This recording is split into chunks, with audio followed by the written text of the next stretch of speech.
Всем привет! С вами творческая мастерская арт-парка Штыковские пруды. Меня зовут Марина.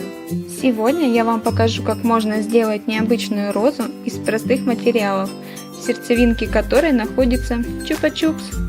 Для создания такого цветка нам понадобится туалетная бумага двух цветов, ножницы, клей, зубочистка и чупа-чупс. Приступаем к работе.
Последние штрихи и роза готова.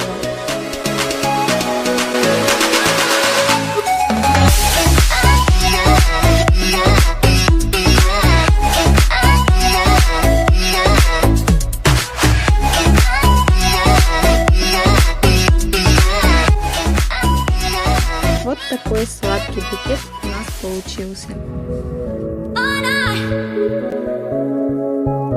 Желаем вам творческих успехов и до новых встреч!